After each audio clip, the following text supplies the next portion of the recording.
Hello दोस्तों, स्वागत है आपका अपने यूट्यूब चैनल गोयल मैट्रिक्स पर। चैनल पर पहली बार आए हैं, सब्सक्राइब कर लीजिएगा, साथ ही बेल आइकन को प्रेस जरूर करिएगा जिससे नोटिफिकेशन आपके पास समय से पहुंच जाए। तो आज की जो वीडियो है ये भी आपके लिए खास है, रहेंगे आपके 10 क्वेश्चंस। इससे पहले मैंने आपको जितने भी क्वेश्चंस करा रखे हैं उनकी अलग से प्लेलिस्ट बनी हुई है, उनको आप देख लीजिएगा, काफी हेल्प आपको मिल जाएगी। फिलहाल आज के जो 10 क्वेश्चंस हैं ये आपके कर्व ट्रेसिंग से रहने वाले हैं, इंपोर्टेंट टॉपिक है। 1 से 2 क्वेश्चन आपको यहाँ से देखने के लिए मिलने वाले हैं। तो आइए चलिए फिर स्टार्ट करते हैं। क्वेश्चन नंबर 1 का आंसर आपको बताना है, साथ ही ये बताना है कि आपके टोटल 10 में से कितने क्वेश्चन सही हुए हैं। एंड वीडियो के लास्ट में आप चेक भी कर लीजिएगा कि जो क्वेश्चन नंबर 1 है उसका सही आंसर क्या है। और चलिए तो फिर स्टार्ट करते हैं। क्वेश्चन नंबर 1 आपके सामने है। क्वेश्चन नंबर 1 दे रखा है, the curve x cube minus y cube is equal to 3axy is symmetric about. आपको बताना है ये किसके सिमेट्रिक होगा, x axis, y axis, both the axis, या फिर about the line y is equal to minus x. ठीक है, 4 ऑप्शंस आपके सामने हैं। जो भी इसका सही आंसर है आप लोग कमेंट बॉक्स में बता दीजिएगा। चलिए बढ़ते हैं क्वेश्चन नंबर 2 की तरफ। अभी जो क्वेश्चन नंबर 2 है इसे आप देखेंगे तो क्वेश्चन नंबर 1 की तरह ही लगने वाला है और आसानी से आप आंसर कर सकते हैं। तो ये है आपका x cube minus y cube is equal to 3xy, ये आपको दे रखा है। किसके सिमेट्रिक होगा ये आपको बताना है। तो देखिए, मैंने आपको पहले भी काफी बार बताया है, जब y की पावर इवन होगी, ठीक है, पावर ऑफ y कैसी होगी आपकी, इवन, तो यहाँ पर ये आपका x एक्सिस होगा। ठीक है, सेम यही चीज x के साथ हो जाए तो ये आपका y एक्सिस होता है। बट आप देखेंगे ना तो यहाँ पे x की पावर इवन है ना ही y की पावर इवन है, तो इसका मतलब क्या हो जाएगा, जो थर्ड है option both the axis, both भी नहीं होगा। एंड जो ऑप्शन नंबर डी है about the line y is equals to minus x, ये सही हो जाएगा। बिकॉज हम यहाँ पे क्या बोल रहे हैं आपको, y is equals to minus x रखें तो, ठीक है, यानी कि एक तरीके से आप आपस में चेंज कर दीजिए, y के इक्वल में माइनस क्या रख दीजिए, माइनस एक्स रख दीजिए। तो आपका यहाँ पर क्या रहेगा, y क्यू हो जाएगा माइनस का, ठीक है, और माइनस यहाँ पर आप x माइनस का ऐसे पुट करेंगे, प्लस का एक्स क्यू बन जाएगा यहाँ पर करेंगे तो, इज इक्वल टू 3, और यहाँ पर आपका एक्स वाई, और x की जगह y रखे हैं, y की जगह x सेम रहेगा, और आपका माइनस माइनस तो यहाँ पर प्लस हो जाएगा। तो आपको सेम इक्वेशन मिल रही है। कहाँ पर सेम इक्वेशन मिल रही है, जब आप देखेंगे कि आपने क्या किया, y is equal to minus x put किया या फिर x is equal to minus y रखा, तो आपको क्या मिला यहाँ पर, जो ऑप्शन नंबर डी है ये आपको सही हो जाएगा, क्योंकि आपको सेम यानी कि इक्वेशन में कोई चीज देखने के लिए नहीं मिला है, तो ये आपका बिल्कुल सही आंसर हो जाएगा। चलिए नेक्स्ट क्वेश्चन की तरफ बढ़ते हैं। अगला क्वेश्चन देखेंगे तो नेक्स्ट क्वेश्चन है, कर्व वाई स्क्वायर ब्रैकेट में दे रखा है 2a minus x is equal to x q has asymptote parallel to y axis at, किस पर होंगे ये आपको बताना है। चलिए ऑप्शंस यहाँ पर देख लेते हैं। तो ये आपको यहाँ पर ऑप्शंस दे रखे हैं, देखिए एक बार। तो ये है वाई स्क्वायर और ब्रैकेट में दे रखा है 2a minus x is equal to x cube. अब देखिए किसके बोला है, ये वाई एक्सिस एट। तो यहाँ पर आप एक काम करिए, x इज इक्वल टू यहाँ पे आप पुट करके देख लीजिए, या फिर एक काम करिए, y एक्सिस बोला है तो y square is equal to x cube, बाकी आप यहाँ पर ये अपॉन में आ जाएगा। यहाँ पर आप देखिए हम यहाँ पर क्या वैल्यू पुट करें कि आपको इन्फिनिटी वैल्यू मिल जाए यहाँ से, ठीक है। ऑप्शंस में से देखिए, जैसे option number A x is equal to 2a, यदि हम x is equal to 2a रख दें तो y square is equal to x cube upon 2a minus x की जगह यदि 2a रखने, देखिए इन्फिनिटी, क्योंकि नीचे 0 आ गया तो आपकी इन्फिनिटी वाली फॉर्म बन जाएगी। इस वजह से आपका क्या हो जाएगा, ये ऑप्शन नंबर ए आपका x is equal to 2a बिल्कुल सही आंसर हो जाएगा। चलिए ये क्वेश्चन हो चुका है, बढ़ते हैं अगले क्वेश्चन की तरफ। नेक्स्ट है equation two the tangent at origin for the curve. आपको कर्व दे रखी है, इसके लिए आपको बताना है इक्वेशन टू द टेंजेंट, ठीक है। देखते हैं इसे कैसे करते हैं। तो चलिए सबसे पहले आप इक्वेशन को लिख लीजिए, और आपको इक्वेशन दे रखी है तो ये है आपके सामने 3y square is equal to x minus 1 का स्क्वायर, ये आपको यहाँ दे रखा है। सिंपली आप इसे करने के लिए पहले यहाँ पर इसकी डिग्री देखिए, तो पहले आप इसको यहाँ पे ओपन कर लीजिए, x square plus 1 minus 2x, और यहाँ पे आप थोड़ा सा इसको और सॉल्व करिए। जब आप इसको सॉल्व करेंगे तो ये आपको यहाँ से मिल चुका है। अब आप एक चीज यहाँ पर कर दीजिए, सबसे लोएस्ट डिग्री देखिए यहाँ पे, मतलब सबसे कम डिग्री कितनी है यहाँ पर 1, तो सिंपली आप ये x इज इक्वल टू 0 रखेंगे, तो यही आपके यहाँ से इक्वेशन आ जाएगी। तो जो ऑप्शन नंबर सी है x इज इक्वल टू 0 सही हो जाएगी। यानी कि आपको क्या देखना है इसमें, equation two the tangent at origin देखने के लिए आपको सिंपली सबसे लोएस्ट टर्म देखना है, मतलब जो उसकी डिग्री सबसे छोटी है वो लेना है आपको, और इज इक्वल टू में 0 रख देना है। तो इसका जो ऑप्शन नंबर सी है ये आपका बिल्कुल सही आंसर हो जाएगा। चलिए बढ़ते हैं इसके बाद अगले क्वेश्चन की तरफ। नेक्स्ट है the cartesian form of the parametric curve, आपको यहाँ पर दे रखी है, ऑप्शन बताना है। देखिए अगर आप इसको सॉल्व करेंगे तो बहुत लेंथी हो जाएगा, आप इसको ऑप्शन से भी कर सकते हैं पुट करके। तो एक बार लिख लेते हैं इसको, इक्वेशन क्या कहती है। तो ये है आपके सामने x is equal to a cos q phi, या आप थीटा मान के चल सकते हैं, y इज इक्वल टू लिखा है a sin q फाई, ठीक है। अब इसके बाद आपको एक काम करना है, यहाँ पर आपके सामने ऑप्शन है, देखिए ऑप्शन है, और डायरेक्ट हम पता लगाने की कोशिश करेंगे कि कौन सा इसका सही आंसर होगा।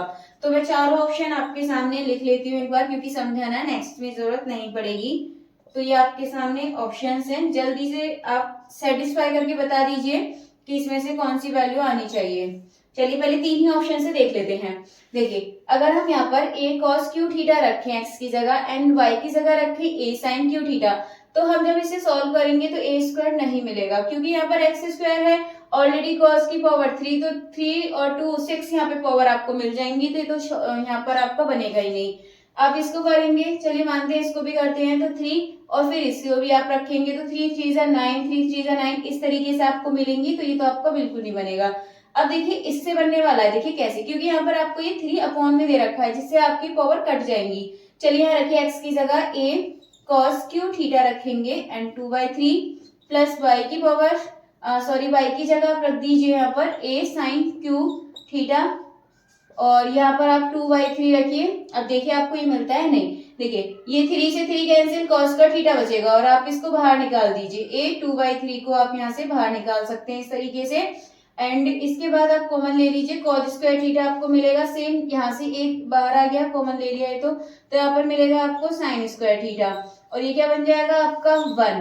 आपके पास क्या बचा, ये a की पावर 2/3, यानी कि आपको मिल गया ये, ठीक है, सेम आ गया। तो इसका मतलब क्या है, ये जो ऑप्शन नंबर सी है इसको सेटिस्फाई कर रहा है, यानी कि जो ऑप्शन नंबर सी है ये आपका बिल्कुल सही आंसर हो जाएगा। चलिए इसके बाद बढ़ते हैं अगले क्वेश्चन की तरफ। नेक्स्ट क्वेश्चन देखेंगे। नेक्स्ट क्वेश्चन आपके सामने है, the cartesian form of the parametric curve x is equal to आपको दे रखा है, y इज इक्वल टू दे रखा है। ये आपको बताना है कि इसका जो सही आंसर है वो क्या होगा। तो लास्ट वाले की तरह ही आपको क्वेश्चन लगेगा, थोड़ा सा चेंज है बस इसमें, आप देखेंगे क्या चेंज है। तो इसका जो भी सही आंसर है, अब आपको पता है इसका सही आंसर क्या है, तो आप लोग कमेंट बॉक्स में बता दीजिएगा। चलिए इसके बाद नेक्स्ट क्वेश्चन की तरफ बढ़ते हैं, अगला क्वेश्चन देखेंगे।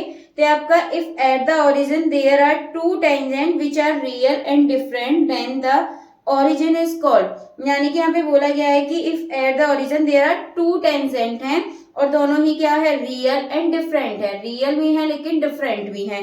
तो यहाँ पर आपका क्या होगा, ये नोड होता है, यानी कि जो ऑप्शन नंबर सी है वो सही हो जाएगा। अगर यहाँ पर रियल की जगह, मतलब यहाँ पर डिफरेंट की जगह अगर इक्वल होता, फिर आपका ये जो ऑप्शन नंबर ए है कस्प हो जाता। फिलहाल आपका यहाँ पर क्या है, ये जो टेंजेंट है कैसे हैं, रियल एंड डिफरेंट है, इसीलिए क्या होगा, नोड, यानी कि जो ऑप्शन नंबर सी है ये बिल्कुल सही आंसर हो जाएगा। इसके बाद अगले क्वेश्चन की तरफ बढ़ते हैं और नेक्स्ट क्वेश्चन देखेंगे कि क्या कहता है नेक्स्ट क्वेश्चन। ये आपका the curve x square is equal to a square plus y square upon v square is equal to 1, ये आपको बताना है क्या होगा। ये है both the axis about the line y is equal to x, या फिर इन अपोजिट क्वाड्रेंट, या फिर ऑल ऑफ दीज। चलिए देखते हैं क्या इसका सही आंसर है। तो ये आपके सामने x square upon a square plus y square upon v square is equal to 1, ये आपको ही पता है किसकी इक्वेशन होती है, ये आपकी इलिप्स की इक्वेशन होती है, और आपको पता है ये इस तरीके से यहाँ पर ये बना हुआ होता है। तो ये यहाँ पर अगर आप देखें तो ये सभी के यहाँ पर सिमेट्रिक होगा, यानी कि बोथ द एक्सिस होगा बिल्कुल, about the line y equal to x भी होगा, इन अपोजिट क्वाड्रेंट भी होगा, यानी कि जो इसका ऑप्शन नंबर डी है ऑल ऑफ दीज, ये इसका बिल्कुल सही आंसर हो जाएगा। चलिए ये क्वेश्चन हो चुका है, बढ़ते हैं अगले क्वेश्चन की तरफ। नेक्स्ट है, which of the following characters is not include in the study of general poster for tracing and algebraic curve. तो इस तरीके के क्वेश्चन बहुत टाइम पूछा जाता है, मतलब काफी बार पूछा गया है ये। तो ऑप्शन है सिमेट्री, रीजन ऑफ एक्सटेंट, या फिर ऑर्थोगोनलिटी, या फिर tangents to the curve at the origin. तो इसका जो सही आंसर है आपका ऑप्शन नंबर सी, ऑर्थोगोनलिटी इसका सही आंसर हो जाएगा। बाकी तो आपके हैं, बाकी जो ऑप्शन नंबर सी है ये नहीं होता है, तो ऑप्शन नंबर सी इसका करेक्ट आंसर है। चलिए नेक्स्ट क्वेश्चन की तरफ बढ़ेंगे। नेक्स्ट आपके सामने दे रखा है, which of the following graphs represent symmetric about the origin. इनमें से कौन सा ग्राफ आपका रिप्रेजेंट करता है ओरिजिन के सिमेट्रिक, ठीक है। तो ये आपका y square is equal to 4ax, या फिर एक्स की पावर 5 प्लस वाई की power 5 is equal to 5a square x square y, या फिर x square is equal to 4ay, या फिर x square plus y square is equal to a square. अगर आप यहाँ पर देखें जो ऑप्शन नंबर डी है ये आपका बिल्कुल सही आंसर हो जाएगा। एंड अभी आज के जो 10 क्वेश्चन थे आपके हो चुके हैं, और जो क्वेश्चन नंबर 1 था उसका आंसर एक बार देख लेंगे। तो क्वेश्चन नंबर 1 आपके सामने है, और जो क्वेश्चन नंबर 2 था सेम उसी की तरह था, बस इतना डिफरेंट था। क्वेश्चन नंबर 2 में आपको ए नहीं दे रखा था, वहां इक्वेशन में यहाँ पर ए दे रखा है, बाकी और कुछ फर्क नहीं है, सेम उसकी तरह ही करेंगे। आपको क्या करना है, जैसे कि इवन नहीं है इसमें कोई भी पावर, तो यहाँ पर ना तो x होगा ना y होगा, ए और बी ऑप्शन तो है नहीं। अब इसके बाद चेक करते हैं, तो यहाँ पर हम क्या करेंगे, अगर हम x और y के इक्वल रखें, आपस में चेंज करें और आपकी सेम इक्वेशन रहे, तो फिर आपका ये बोथ द एक्सिस हो जाता है। बट यहाँ पर ये भी नहीं होगा, क्योंकि आप यहाँ पर x की जगह y रखेंगे, y की जगह x रखेंगे, तो आपके साइन गड़बड़ हो जाएंगे, सेम आपको इक्वेशन नहीं मिलेगी। तो हम क्या करेंगे, यहाँ पर आपस में मतलब y की जगह पे हम रख लेते हैं माइनस का x, और x की जगह पे माइनस का y, आपस में इनको इंटरचेंज कर लेते हैं। तो एक्स क्यू, यानी कि यहाँ पर आप x की जगह पे रख दीजिए माइनस वाई का क्यू हो जाएगा ये, एंड यहाँ पर आप रखेंगे तो प्लस x का क्यू हो जाएगा, इज इक्वल टू यहाँ पे आप रखेंगे 3a माइनस वाई रख दीजिए, x की y की जगह पे माइनस x रख दीजिए, तो देखेंगे माइनस माइनस, तो आपको मिलेगा 3axy मिल जाएगा, और ये मिल जाएगा आपको x cube minus y cube, मिलेगा या नहीं। तो ये देखिए सेम आपको यहाँ से मिल रहा है, तो इसका मतलब जो ऑप्शन नंबर डी है ये सही आंसर हो जाएगा, about the line y is equal to minus x. चलिए आज के 10 क्वेश्चंस हो चुके हैं, आई होप आपको अच्छे से समझ आ चुके होंगे। और अगर आपको वीडियो अच्छी लगी है तो प्लीज ज्यादा से ज्यादा शेयर कर दीजिएगा, और ज्यादा से ज्यादा इसको लाइक भी कर दीजिएगा। चलिए वीडियो को यहाँ पर फिनिश करते हैं, मिलते हैं हमारी नेक्स्ट वीडियो में आगे की न्यू क्वेश्चंस के साथ। तब तक के लिए आप ज्यादा से ज्यादा वीडियो को लाइक कमेंट शेयर कर दीजिएगा।